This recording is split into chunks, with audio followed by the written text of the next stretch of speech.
نحمده ونصلي على رسوله الكريم أما بعد فأعوذ بالله من الشيطان الرجيم بسم الله الرحمن الرحيم لقد كان لكم في رسول الله أسوة حسنة لمن كان يرجو الله واليوم الآخر وذكر الله كثيرا صدق الله العظيم۔ اللہ رب العزت نے ہمیں نبی کریم صلی اللہ علیہ وسلم کی حیات طیبہ سے پوری زندگی کے لیے عملی نمونہ سکھایا، اور اللہ تعالیٰ نے سورہ احزاب کی اس آیت میں فرمایا لقد کان لکم فی رسول اللہ اسوۃ حسنہ، البتہ بے شک تمہارے لیے رسول اللہ صلی اللہ علیہ وسلم کی ذات اقدس میں بہترین نمونہ زندگی موجود ہے۔ یہ نمونہ زندگی انسان کی پیدائش سے لے کر انسان کی زندگی کے آخری سانس تک ایک ایک مرحلے کے لیے رسول اللہ صلی اللہ علیہ وسلم کا اسوہ حسنہ یعنی زندگی کا بہترین نمونہ انسان کے لیے موجود ہے۔ آج وقت کی ضرورت ہے کہ انسان بچے کی پیدائش سے لے کر اور انسان کی زندگی کے آخر تک ایک ایک مرحلہ اس کے بارے میں سیرت طیبہ سے رہنمائی حاصل کر سکے۔ ہمارا اپنا وقت بچپن کا گزر چکا، لیکن آئندہ جو نسلیں دنیا میں آنے والی ہیں ان کی تربیت اللہ کے رسول صلی اللہ علیہ وسلم کی سیرت طیبہ کے مطابق اس طرح ہو جائے کہ ایک گھر میں بچہ یا بچی جوان ہو تو ماں باپ یہ کہہ سکیں کہ ہم نے پیدائش سے لے کر اور اب تک تمہاری تربیت ہم نے سیرت النبی صلی اللہ علیہ وسلم کے مطابق کی ہے، اور اس میں آپ کو کوئی مشکل محسوس نہیں ہوگا انشاءاللہ۔ ایک بھی بات ایسی نہیں ہے جو انسان کے لیے سیرت طیبہ پر چلنا اس کے لیے مشکل ہو۔ چنانچہ ہم انشاءاللہ آئندہ ملاقاتوں میں سیرت النبی صلی اللہ علیہ وسلم پیدائش سے لے کر زندگی کے آخری سانس تک قدم بقدم سیکھنے کی کوشش کریں گے ان جمعوں کے خطبات میں انشاءاللہ۔ اور نبی کریم صلی اللہ علیہ وسلم نے یہ جب بچہ اور بچی پیدا ہوں تو اس کے لیے پہلا حکم یہ عطا فرمایا کہ اس کے دائیں کان میں اذان دیں اور بائیں کان میں اقامت کریں، اور یہاں بھرپور کوشش کرنی چاہیے کہ باپ خود اپنے بچے یا بچی کے کان میں اذان دے، اس لیے کہ بہت دفعہ ہوتا ہے کہ ہسپتالوں میں مختلف امور کے لیے جانا ہوتا ہے تو کوئی دیکھتا ہے شکل و صورت تو کہتا ہے کہ آپ اذان دے دیں، میرا بیٹا ہوا ہے، میری بیٹی ہوئی، تو اگر تو وہ بات ماننے والے ہوتے ہیں تو ان سے گزارش ہوتی ہے کہ میں گود میں پکڑ لیتا ہوں، ان کے لیے دعا بھی کروں گا، آپ باپ ہیں آپ اذان دیں۔ تو یا تو وہ کہہ دے مجھے اذان نہیں آتی، ٹھیک ہے پھر دے دیں۔ اور آج تک ایک بھی باپ مجھے ایسا نہیں ملا، 20 50 واقعات ہوئے، ایک بھی باپ ایسا نہیں ملا کہ جس کو اذان آتی ہو اور میں نے اس سے گزارش کی ہو کہ آپ اپنے بچے کے کان میں اذان دیں اور اقامت کریں، میں سکھاتا ہوں۔ پھر کوئی باپ مجھے ایسا نہیں ملا کہ جو اذان اور اقامت کہتے ہوئے رویا نہ ہو، ایک بھی نہیں ملا۔ اس وقت جذبات ہوتے ہیں کہ اللہ نے اولاد دی ہے، بیٹا دی ہے، بیٹی دی ہے، یہ بڑا ہوگا، یوں ہوگا، کیا کیا انسان کے ذہن میں باتیں ہوتی ہیں، باپ کے ذہن میں۔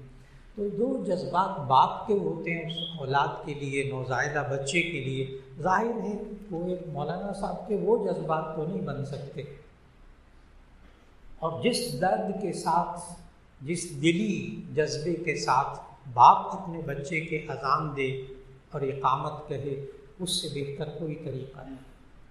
اس لیے بھرپور کوشش ہو کہ باپ اپنے بچے کے نہ آتی ہو ٹھیک ہے، کسی بھی دوسرے شخص سے اذان کہی جا سکتی ہے، اقامت کہی جا سکتی ہے۔ اور ایک یہ بات خیال رکھنا چاہیے کہ بچے کے کان دائیں کان میں اذان اور بچے کے بائیں کان میں اقامت کہے، یہ بھی ایک عجیب بات ہوتی ہے۔ تجربہ کر کے کبھی دیکھیے گا، بچے کو جب آپ اپنی گود میں لیتے ہیں تو ہماری طرف جو ہے وہ عموماً بچے کا بایاں کان ہوتا ہے، ہم اپنے دائیں بائیں کے حساب سے اذان دیتے ہیں۔ یہ ایک بہت عجیب بات ہے، اس لیے کوشش یہ کرنی چاہیے دیکھا جائے بچے کا دایاں طرف کون سا ہے، ہم اپنے دائیں بائیں کو نہ دیکھیں۔ بچے کے دائیں کان میں اذان اور بائیں کان میں اقامت۔ ایک وقت تھا کہ کہا جاتا تھا چھوٹا سا بچہ ہے، نہ اس کو اذان کا مطلب آتا ہے، آخر کیوں اذان دیتے ہیں، لیکن اب گزشتہ 30-40 سال سے لوگوں نے کہنا بند کر دیا ہے، اب کہنا بند کر دیا۔ اس کی وجہ یہ ہے کہ اب تو ڈاکٹر حضرات یہاں تک کہتے ہیں کہ بچے کی ماں پیدائش سے پہلے اس کے جو جذبات ہوتے ہیں، غصے کے جذبات، نفرت کے جذبات، وہ تک آنے والے بچے میں منتقل ہو جاتے ہیں۔ اب تو سائنس کھل کر کہتی ہے، سائنس تو اتنی اب ترقی کر گئی کہ ماں کے پیٹ کے اندر جو بچہ ہوتا ہے اس کے دل کے آپریشن آج یہاں ہو رہے ہیں کہ بچے کے دل میں سوراخ ہے تو اس کے پیدا ہونے سے پہلے اس کا آپریشن کر دو تاکہ اس کی جان بچ جائے۔ تو اب تو بچے کی دنیا میں آنے سے پہلے کے اعمال اثر انداز ہو رہے ہیں۔ اور بخاری شریف کی حدیث ہے جس سے ہمیں اذان کا فلسفہ سمجھ میں آتا ہے کہ بچے کے کان میں اذان اور اقامت کیوں کہیں۔ بخاری شریف کی حدیث میں ہے، نبی صلی اللہ علیہ وسلم نے فرمایا جب بچہ دنیا میں آتا ہے تو شیطان اس کو کوئی چیز چبھوتا ہے، وہاں ترجمہ لکھا ہے کچوکے لگاتا ہے۔ جب بچہ پیدا ہوتا ہے تو شیطان اس کو کوئی چیز چبھوتا ہے جس کی وجہ سے بچہ روتا چلاتا ہے، اور شیطان یہ کہتا ہے دیکھ اب میں آخری سانس تک تیرے ساتھ۔ اب تو دنیا میں آ گیا، کیونکہ شیطان نے نا اللہ کی قسم کھا کر کہا تھا، قرآن مجید میں موجود، جب اس کو جنت سے نکالا گیا فَبِعِزَّتِكَ لَأُغْوِيَنَّهُمْ أَجْمَعِينَ، تیری عزت کی قسم میں ان سب میں سے ہر ایک کو اغوا کروں گا۔ تو یہ پیدا ہوتے ساتھ بچے کے ساتھ لگ جاتا ہے۔ نبی صلی اللہ علیہ وسلم نے بتایا کہ جب بچہ پیدا ہوتا ہے تو فوراً شیطان اس کو کوئی چیز چبھوتا ہے جس سے بچہ روتا چلاتا ہے۔ اب اس کے کان میں اذان دی جا رہی، اللہ کا نام ڈالا جا رہا، اب اس کے کان میں اقامت کہی جا رہی، اللہ کے رسول صلی اللہ علیہ وسلم کا نام ڈالا جا رہا، اشہد ان لا الہ الا اللہ اشہد ان محمد رسول اللہ۔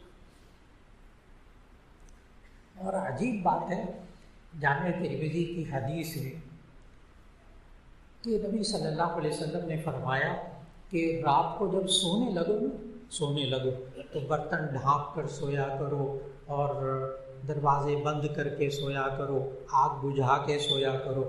تو وہاں ایک روایت میں ہے کہ بسم اللہ پڑھ کے بند کیا کرو۔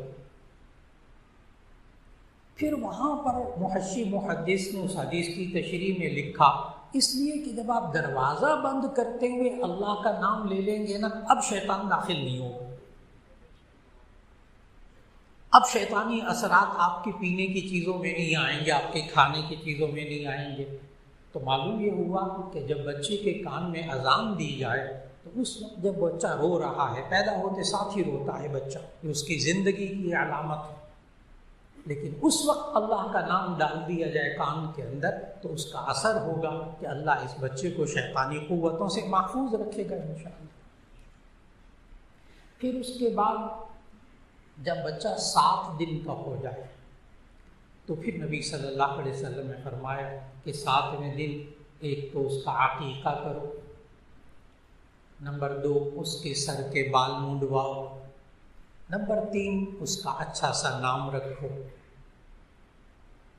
جب 7واں دن ہو جائے تو پھر یہ والے کام کیجیے اس لیے بغور ان باتوں کو سنیے گا تاکہ جو بزرگ ہو گئے وہ اپنے پوتوں نواسوں نواسیوں کو بتائیں، ان کے لیے تربیت کریں۔ اگر ذہن میں موجود رہے گا تو بچوں کی تعلیم و تربیت ہو سکے گی۔ تو 7ویں دن بچے کا نام رکھیں، عقیقہ کریں، اس کے سر کے بال منڈائیں۔ اور نبی کریم صلی اللہ علیہ وسلم نے نام رکھنے کے لیے بھی ادب سکھائے اور عقیقے کے بھی ادب سکھائے۔ ایک تو یہ کہ 7ویں دن عقیقہ کرنا۔ اب حدیث میں نا یہ نہیں آتا کہ 7 دن بعد، حدیث میں ہے یوم السابع، 7واں دن۔ اب اس پر حضرت مولانا اشرف علی صاحب تھانوی رحمۃ اللہ علیہ نے واضح الفاظ میں لکھا عقیقے کے بیان میں کہ 7 دن بعد کرنا سنت لازم نہیں ہے، تو فرض واجب نہیں ہے۔ آپ 10 دن بعد بھی کر سکتے ہیں، 11 دن بعد بھی کر سکتے ہیں، لیکن اگر آپ تاخیر ہو جائے کسی وجہ سے عقیقہ کرنے میں، بال منڈوانے میں، جیسے آج کل ہوتا ہے، آج کل بسا اوقات آپریشن ہوتا ہے تو ڈاکٹر حضرات کہتے ہیں ابھی 2-3 ہفتے لگیں گے، ابھی تھوڑا سا ٹھہر جائیں۔ کبھی یہ ہوتا ہے کوئی اور عارضہ ہوتا ہے کہ انسان 7ویں دن عقیقہ نہیں کر سکتا، تو حضرت مولانا اشرف علی صاحب تھانوی رحمۃ اللہ علیہ نے فرمایا کہ اگر آپ 2 ہفتے بعد، 3 ہفتے بعد، مہینے کے بعد، 2 مہینے کے بعد، 6 مہینے کے بعد بھی عقیقہ کرنا چاہیں تو آپ 7ویں دن کا خیال کر لیں تو سنت پوری ہو جائے گی۔ اور یہ والا جو اب میں اگلا جملہ بتانے لگا ہوں، یہ خالص حضرت تھانوی رحمۃ اللہ علیہ نے لکھا کہ ہم 3 مہینے 4 مہینے کے بعد کیسے یاد رکھیں کہ 7واں دن کیسے ہوگا۔ تو مولانا شیخ علی تھانوی رحمۃ اللہ نے لکھا جس دن بچہ پیدا ہوا ہے اس سے 1 دن پہلے عقیقہ کر لیں، چاہے 6 مہینے بعد کریں، چاہے 8 مہینے بعد کریں، وہ 7واں دن ہوگا۔ بڑی عجیب ٹیکنیک ہے، آپ حساب کر کے دیکھ لیجئے، جس دن بچہ پیدا ہوا ہے اس سے 1 دن پہلے عقیقہ کر لیں، وہ 7واں دن ہوگا۔ اگر ہفتے کو بچہ پیدا ہوا تو آپ 6 مہینے بعد، سال بعد عقیقہ کریں، لیکن آپ جمعے کو عقیقہ کر لیں 1 دن پہلے، وہ 7واں دن ہوگا۔ بڑا شاندار طریقہ بتایا سنت پر عمل کرنے کا۔ تو ایک تو یہ کہ 7ویں دن کا خیال کر لیا جائے، چاہے 2 ہفتے بعد ہو، چاہے 3 ہفتے بعد ہو۔ اور اگر بالفرض کوئی صاحب یہ کہیں کہ جی مجھے صرف اتوار کو چھٹی ہوتی ہے اور میں کسی دن عقیقہ نہیں کر سکتا، تو اسی صورت میں کوئی حرج کی بات نہیں، عقیقہ کرنا الگ سنت ہے، سنت غیر مؤکدہ، یعنی عقیقہ کر لیں تو ثواب، نہ کریں تو کوئی گناہ نہیں۔ 7ویں دن کر لیں تو ثواب، نہ کریں تو کوئی گناہ نہیں۔ اس کے لیے بڑی واضح بات یہ ہے، سنت غیر مؤکدہ ہے، اس لیے اس کو فرض واجب کی طرح ذہن پہ دباؤ نہ رکھا جائے۔ بسا اوقات ہوتا ہے بچے کی پیدائش پر اچھے خاصے اخراجات ہوتے، اب وہ عقیقہ کرنے کو پیسے نہیں ہوتے، اتنی بندہ نہیں استطاعت رکھتا، ٹھیک ہے کوئی بات نہیں، چند مہینے بعد کر لیجیے، جائز، سنت پوری ہو جائے گی۔ اور عقیقے کا فلسفہ اور اس کی حکمت بھی نبی صلی اللہ علیہ وسلم نے اپنے ارشاد میں بتائی، فرمایا الغلام مرتہن بعقیقتہ، یہ جو بچہ ہے نا یہ عقیقے کے بدلے میں رہن رکھا ہوا ہوتا ہے، گروی، جیسے ہم پیسے دے کر گروی چیز چھڑا لیتے ہیں، اس طرح عقیقہ کر کے انسان بچے کو مصیبتوں سے چھڑوا لیتا ہے، یہ عقیقے کا فلسفہ۔ پھر نبی صلی اللہ علیہ وسلم نے حضرت فاطمہ رضی اللہ تعالیٰ عنہ کو بتایا، حضرت حسن حضرت حسین رضی اللہ تعالیٰ عنہ کے بارے میں۔ یہاں میں خاص طور پر نا حضرت حسن حضرت حسین رضی اللہ تعالیٰ عنہ کے بارے میں بات کرنے لگا ہوں۔ نبی صلی اللہ علیہ وسلم کے اپنے ذاتی بچپن سے لے کر وہ باتیں آہستہ آہستہ عرض کروں گا، لیکن بعض حضرات کا یہ خیال ہے کہ نبوت ملی نبی صلی اللہ علیہ وسلم کو 40 سال کی عمر میں، لہذا جو شرعی احکام ہیں وہ 40 سال کی عمر کے بعد ہوں گے، فرض واجب سنت، وہ نبوت ملنے کے بعد ہوں گے۔ نبوت ملنے سے پہلے کے جو نبی صلی اللہ علیہ وسلم کے کام تھے وہ ہمارے لیے شرعی نہیں ہے، شرعی طور پر فرض واجب نہیں ہے۔ یہاں تک یہ بات درست ہے کہ نبوت ملنے سے پہلے کے کام فرض واجب نہیں، فرض واجب تو ہوئے نبوت ملنے کے بعد جب وحی آنی شروع ہوئی۔ اس لیے میں اس وقت حضرت حسین رضی اللہ تعالیٰ عنہ کو نبوت ملنے کے بعد نبی صلی اللہ علیہ وسلم نے بچوں کے لیے کیا سکھایا، اس کے سنت ہونے میں تو کوئی اختلاف نہیں۔ یہ اس سوال کا جواب دے رہا ہوں کہ میں نبی صلی اللہ علیہ وسلم کا بچپن کیوں نہیں بتا رہا، وہ بھی بتاؤں گا، لیکن ابھی وہ احکام جو سنت ہیں نبوت ملنے کے بعد، تو مشکات شریف میں حدیث موجود ہے کہ نبی صلی اللہ علیہ وسلم نے حضرت فاطمہ رضی اللہ تعالیٰ عنہ کو سکھایا کہ حضرت حسن حضرت حسین کی پیدائش پہ کہ تم ان کے بال منڈواؤ 7ویں دن، اور بالوں کے وزن کے برابر چاندی خیرات کرو، پھر عقیقہ کرو۔ نمبر 1، سر کے بال منڈواؤ 7ویں دن، اس کے وزن کے برابر چاندی خیرات کرو۔ اب لوگ سوچنے لگتے ہیں کہ جی پہلے ہی مہنگائی اتنی ہے، اب بالوں کے وزن کے برابر چاندی خیرات کریں، یہ بڑا مشکل کام لگتا ہے۔ لیکن حقیقت یہ ہے کہ نوزائیدہ بچے کے بال چاہے کتنے گھنے ہوں، کتنے زیادہ ہوں، وہ 3-4 اونس سے زیادہ نہیں ہوتے۔ میں نے تولا بھی نہیں کہا، 3-4 گرام سے زیادہ نہیں ہوتے۔ چلے آپ 5 گرام بھی لگا لینا، 5 اونس 5 گرام، تو آج کل چاندی ہے 2000 روپے کے قریب تولا، تو اس کا مطلب کیا ہوا کہ 1000 روپے کی چاندی زیادہ سے زیادہ بنے گی، اور 1000 روپے کے تو مٹھائی کا ڈبہ بھی نہیں آتا جس پر ہم اتنا خرچ کرتے۔ تو یہ سنت پر عمل کرنا بہت آسان ہے۔ تو ایک تو یہ ہے کہ بچوں کے بال جو اتروائیں منڈوائیں، اس کے وزن کے برابر چاندی خیرات کر دیں، اور وہ 1000 روپے سے زیادہ آج کل نہیں بنے گی۔ پھر نبی صلی اللہ علیہ وسلم نے یہ فرمایا کہ جب بچے کے سر کے بال مونڈے جائیں تو ایسی صورت میں اس کے سر کے اوپر زعفران گھول کے لگا دیں۔ یہ بھی اس مشکات کی حدیث میں موجود، زعفران گھول کے لگائیں۔ اس کی وجہ محدثین نے لکھی کہ یہود بھی عقیقہ کرتے تھے، باقی آسمانی مذاہب میں عقیقہ موجود تھا، اس لیے نبی صلی اللہ علیہ وسلم کا بھی عقیقہ ہوا بچپن میں۔ لیکن سنت کب ہوا؟ جب نبوت مل گئی۔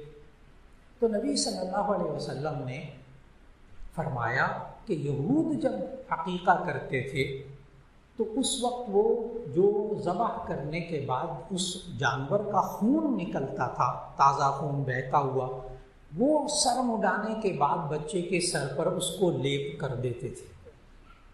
یہ یہودیوں کا آج بھی ہے، عیسائیوں کے یہاں بھی ہے کہ جو عقیقہ کرتے اس کا خون لے کر بچے کے سر پہ لگا دیتے۔ تو نبی صلی اللہ علیہ وسلم نے فرمایا کہ یہ خون تو ناپاک حرام ہے، کیوں اس پاکیزہ بچے کے اوپر لگاتے ہو؟ منع کر دی کہ تم نے یہ کام نہیں کرنا۔ اور پھر اس کے بعد نبی صلی اللہ علیہ وسلم نے فرمایا زعفران گھول کے لگا دو۔ اب زعفران بھی بہت مہنگا، کئی ہزار روپے کا تولا ہے اس وقت۔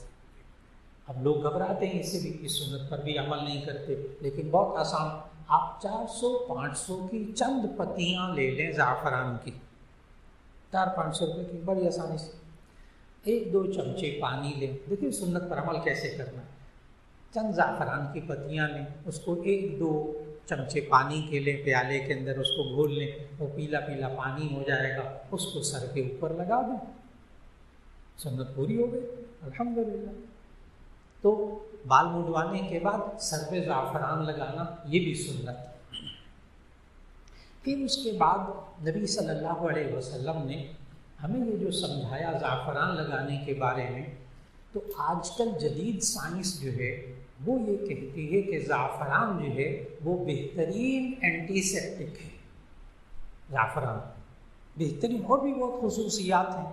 اگر آپ زعفران کے بارے میں خصوصیات پڑھنا چاہیں، کیونکہ نبی صلی اللہ علیہ وسلم یہ بہت استعمال فرماتے تھے، اور اس بچے کے سر کے اوپر زعفران بھی گھول کے لگانا۔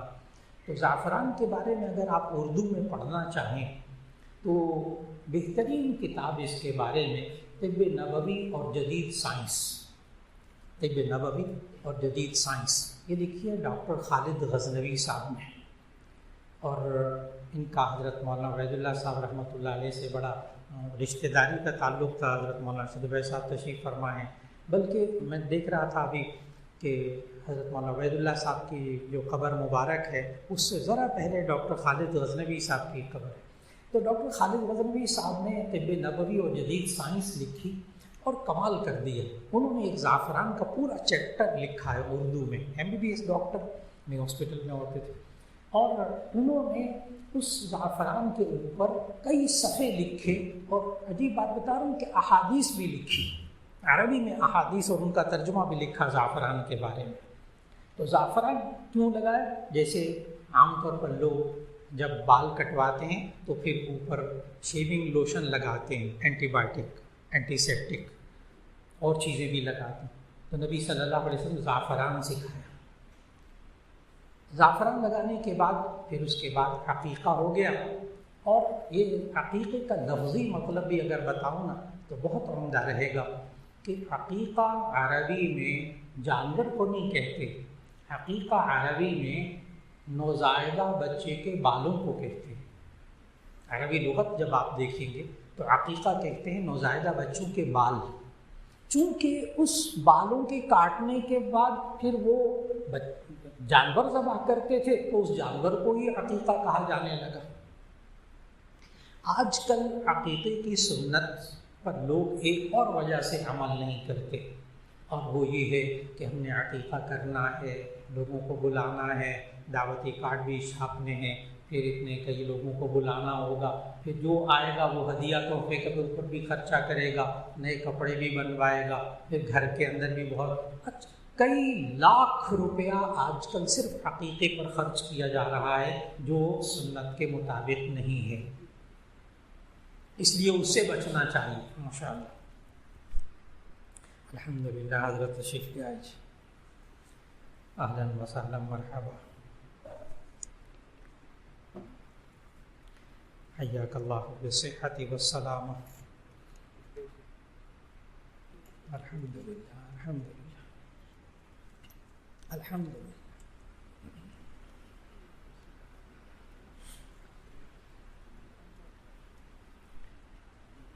تو عرض کر رہا تھا کہ نبی صلی اللہ علیہ وسلم نے جو عقیقہ کرنے کو کہا تو یہ عقیقے کا لفظی مطلب نوزائیدہ بچے کے بال، چونکہ اس وقت وہ جانور ذبح کیا جاتا تھا اس لیے اس کو عقیقہ کہا جانے لگا۔ اب رہا یہ سوال کہ عقیقہ بچے کی طرف سے، لڑکے کی طرف سے 2 کیے جائیں، لڑکی کی طرف سے 1 کیا جائے، تو اس کے بارے میں ذہن میں رکھنا چاہیے کہ اصل میں یہ بات بھی نبی صلی اللہ علیہ وسلم نے یہود کی مخالفت میں فرمائی تھی۔ حدیث میں آتا ہے کہ جب نبی صلی اللہ علیہ وسلم مدینہ طیبہ تشریف لائے تو وہاں یہودی لڑکے کی پیدائش پہ بیٹا ہوتا تو تب تو 1 جانور عقیقہ ذبح کرتے، اور جب بیٹی ہوتی تو ایسی صورت میں عقیقہ نہیں کرتے تھے۔ عقیقہ کیا، وہ تو خوشی بھی نہیں مناتے تھے۔ عربوں میں تو یہاں تک تھا کہ بچی پیدا ہوتی تھی تو کبھی کبھی اس کو زندہ چھوڑا جاتا تھا، ورنہ بچی کی پیدائش کے فوراً بعد اس کو گڑھا کھود کے اس میں زندہ دفن کر دیا جاتا تھا۔ اللہ تعالیٰ نے قرآن مجید میں سورۃ التکویر کے اندر یہ سوال کیا کہ قیامت کے دن یہ سوال ہوگا، وَإِذَا الْمَوْءُودَةُ سُئِلَتْ بِأَيِّ ذَنبٍ قُتِلَتْ، اس وقت زندہ درگور، زندہ قبر میں گاڑی جانے والی بچیوں سے پوچھا جائے گا تمہیں کس گناہ میں قتل کیا گیا۔ اتنا برا سمجھتے تھے اس معاشرے کے اندر بچیوں کی پیدائش کو، اس لیے عقیقہ کرتے ہی نہیں تھے۔ اب نبی صلی اللہ علیہ وسلم نے فرمایا کہ جب بیٹی ہو تو تم 1 جانور ذبح کرو، بیٹا ہو تو تم جو 2 جانور ذبح کرو عقیقے میں، یہ بھی سنت غیر مؤکدہ۔ اگر آپ بیٹے کی طرف سے بھی 1 جانور ذبح کریں گے تو بھی ٹھیک، اور عقیقے کے جانور کے گوشت کو بالکل قربانی کی طرح چاہے آپ پکا کر کھلائیں، چاہے کچا تقسیم کر دیں۔ اب ایک جانور لیں، اس کے گوشت کو تقسیم کر دیں، اس کو امیر بھی کھا سکتے ہیں، غریب بھی کھا سکتے ہیں، آپ بھی خود بھی کھا سکتے ہیں، اور کچا تقسیم کر دیا جائے، گھر میں کوئی بھی مشکل پیش نہیں آتی، سنت پر عمل کرنا بہت آسان ہے۔ تو عقیقے کی سنت کو اپنے بچوں کی طرف سے ضرور کیجیے، اور جب بیٹی پیدا ہو تو اس وقت بھی عقیقہ کیجیے۔ یہ آج پھر ہمارے معاشرے کے اندر یہ بات آ گئی ہے، سوائے ان گھروں کے جن میں دینداری موجود ہے، وہ بچیوں کی پیدائش پہ بھی خوشی مناتے ہیں، اور ہمارے معاشرے کے نوجوان اب بزرگوں کا یہ فرض ہے کہ اپنی نوجوان نسل کو سمجھائیں، نوجوان شادی شدہ جوڑوں کو سمجھائیں، گھر میں گھر والوں کا ذہن بنائیں کہ بچی کی پیدائش پر بھی عقیقہ کرنا ہے، بچی کی پیدائش پر بھی خوشی منانی ہے۔ یہاں ہمارے معاشرے کے اندر اب یہ حال ہو گیا ہے، پہلی بچی ہوتی ہے تو کہتے ہیں بہت مبارک ہو، بڑی اللہ کی رحمت ہے، دوسری خوشی ہوتی ہے تو دلاسا دیتے ہیں کوئی بات نہیں، لڑکا بھی پیدا ہوگا، اور تیسری بیٹی پر ہمارے معاشرے میں طلاقیں ہوتی ہیں کہ یہ عورت تو بچیاں ہی پیدا کر رہی ہے، بیٹا پیدا ہی نہیں کر رہی۔ حالانکہ سائنس کہتی ہے کہ اس میں قصور مرد کا ہوتا ہے، عورت کا نہیں ہوتا۔ اور آج ہمارے نوجوان معاشرے کے اندر ذہنی صورت کیا ہے لڑکیوں کی پیدائش پر؟ اس کے لیے صرف سورہ نحل کی ایک آیت تلاوت کر کے اس کا ترجمہ کر کے بات مکمل کرنے لگا ہوں کہ اس وقت جب نبی صلی اللہ علیہ وسلم کے سامنے عرب معاشرہ تھا، کفار کا معاشرہ تھا، تو ان کفار کی ذہنیت کیا تھی؟ آیت پڑھنے لگا ہوں، دیکھیے گا کہیں ہمارے نوجوان شادی شدہ بچوں کا یہ والا ذہن تو نہیں ہو گیا جو اس وقت غیر مسلموں اور کافروں کا ذہن تھا۔ میں آیت پڑھ کر صرف ترجمہ کروں گا، آپ کو اندازہ ہو جائے گا۔ وَإِذَا بُشِّرَ أَحَدُهُم بِالْأُنثَىٰ ظَلَّ وَجْهُهُ مُسْوَدًّا وَهُوَ كَظِيمٌ يَتَوَارَىٰ مِنَ الْقَوْمِ مِنْ سُوءِ مَا بُشِّرَ بِهِ أَيُمْسِكُهُ عَلَىٰ هُونٍ أَمْ يَدُسُّهُ فِي التُّرَابِ أَلَا سَاءَ مَا يَحْكُمُونَ۔ ترجمہ عرض کرنے لگا ہوں، سوچیے گا ہمارے نوجوان بچے بچیوں کا ذہن کیا ہو گیا۔ نوجوان دلہا کا پہلے بچے کی دفعہ کیا ذہن ہوتا ہے، دوسرے کی دفعہ کیا ذہن ہوتا ہے۔ اذا بشر احدهم بالانثى، جب ان کو بیٹی ہونے کی خوشخبری دی جاتی ہے۔ اذا بشر احدهم بالانثى، جب ان کو بیٹی ہونے کی خوشخبری دی جاتی ہے، ظل وجهه مسودا، تو ان کا چہرہ سیاہ ہو جاتا ہے غصے سے، وهو كظيم، غصے میں آ جاتا ہے، بیٹی کیوں ہوئی؟